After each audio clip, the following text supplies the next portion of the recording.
Have you and your student signed up for student loans? Or maybe you're just trying to figure out how interest works if that is going to be the way that you're paying for college.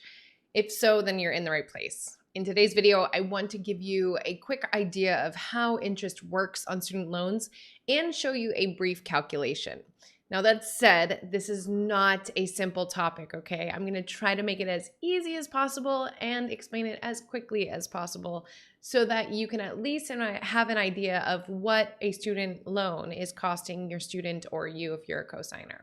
Now, this is actually really important. In fact, we've met families that were completely shocked at how much interest they were paying and how it was accumulating. Now, of course, we know that we want to avoid student loan debt as much as possible. And so if that is something that you're interested in looking into, more strategies to get rid of these loans or to avoid the loans in the first place, then click subscribe, because every single week I'm going to be releasing a 10-minute video with a new strategy on paying for college without student debt. Hey there, my name is Jocelyn Pearson, founder of the Scholarship System, where we redefine paying for college to help families avoid that student debt. Now, again, of course, I do still have to make sure that our families are prepared in case they are taking out those loans. And so that's why we're creating this video. So let's go ahead and begin. So what is interest? Interest is basically money paid to the lender as a cost of borrowing the money. So it's basically their fee for loaning the money. Now, this is calculated as a percentage based on what is called a principal. That is the amount that you or your student or you both borrow. Now, direct loans specifically are loans where interest accumulates daily. So this is something that you will see when it comes to paying for college. Now, at the time of recording this video, the current interest rate is actually 3.73% for undergraduate students, which is one of the all-time lows. So it's not like it's a huge percentage. However, depending on the amount that's borrowed and the amount of time it takes to pay back, that can still lead to thousands and thousands of dollars more that a student is paying for a degree if they were to borrow the money versus getting, say, scholarships or some other source to pay for it that doesn't include that interest rate. I'm going to include a link in the description to the latest interest rates. That way you can always make sure that you're up to date, because these do fluctuate every single year. So every year there's an updated rate. So even if your student is, say, a freshman in college, then they will have a different rate every single year while they are in school.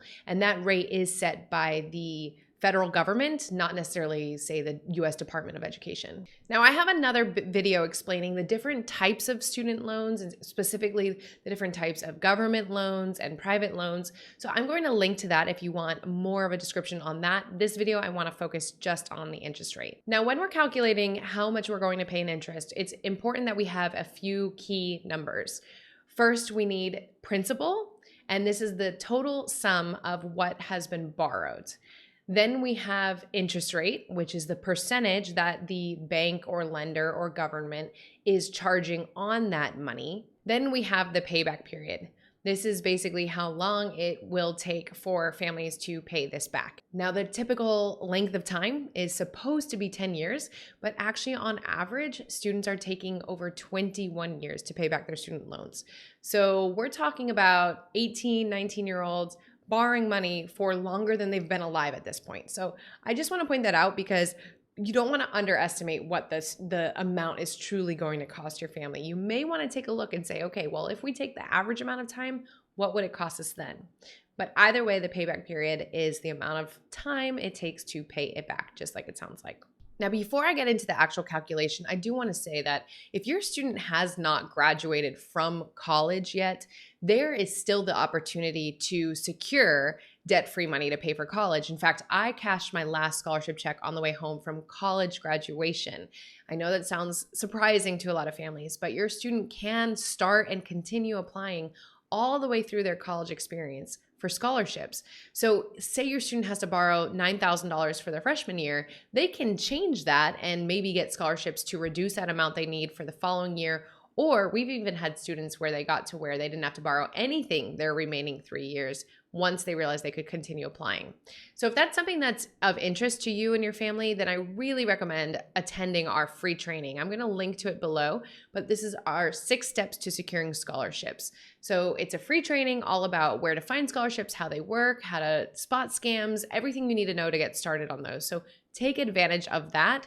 As long as your student has not graduated from college, then your student has this opportunity in front of them 100%. So let's talk about how to calculate interest. Most loans accumulate interest from the moment they are borrowed. So the only exception to this is subsidized loans. Again, I'm going to link to the other video that describes the difference between these. Now, just a quick note, I'm going to keep the interest rate the same just for the sake of simplicity in this example. So when we're talking about calculating interest, you basically want to take the amount that you borrowed, which is the principal, and then we want to multiply that by what we call the interest rate factor. This is basically the interest rate divided by 365, divided by the number of days in a year. So basically, the interest rate is what you will pay for the whole year of borrowing the money. So we need to divide that by day. Then when we get that, we have basically our interest per day. So then we want to multiply it by the number of days since our last payment. And that gives us our interest amount. So here is a very quick, simple example. We used 3.65% simply because it rounded out to very pretty numbers here. So say your student borrows $5,000. If we take the interest amount, which is 3.65, divided by 365 days, basically they'll pay, you can see there, a fraction of a penny per day.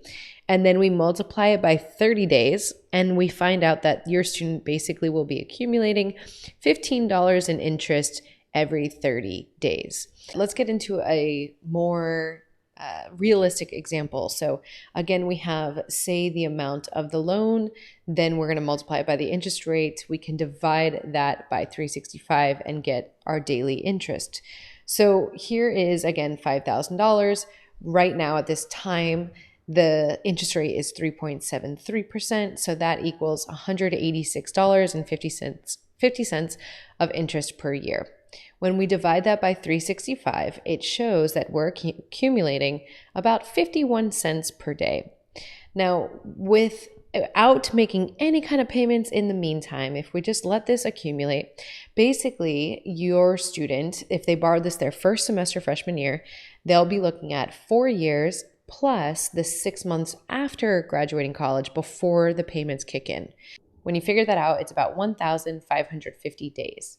So that amount of days times 51 cents is about $800 in accrued interest. So here is how it looks like for 4 years. So freshman year, we have the $5,000 that we are borrowing, plus the interest of 51 cents a day, which is an extra $800 almost.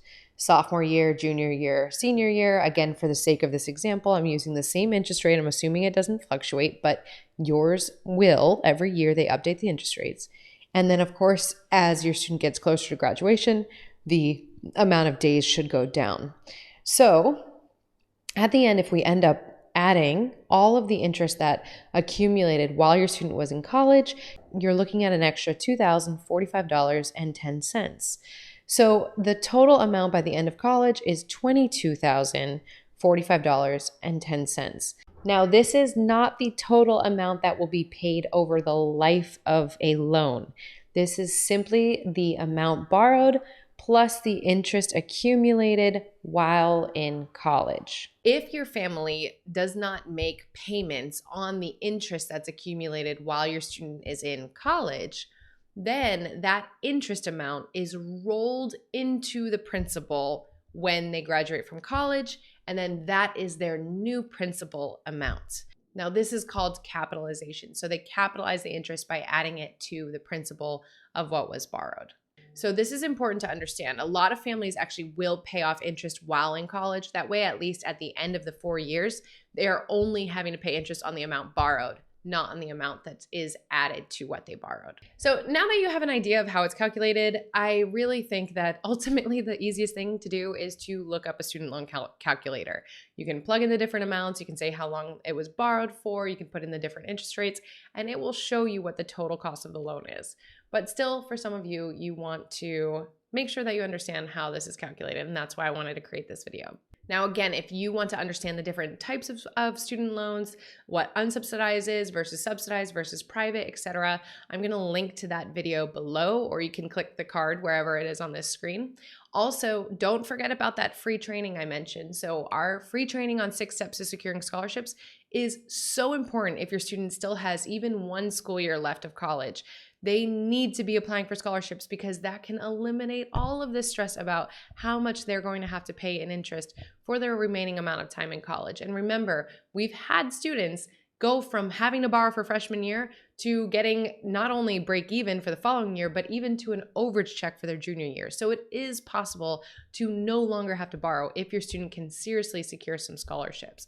So check out that free training. It'll show you exactly what steps you and your student need to take. So with that, this video was a little nerdy. I'm sorry about all the math, but unfortunately, that's the only way to explain interest. So I hope that you found this helpful, and I also hope that you really consider all the other strategies we have to try to eliminate these student loans from your students' pockets. So I will see you in the next video.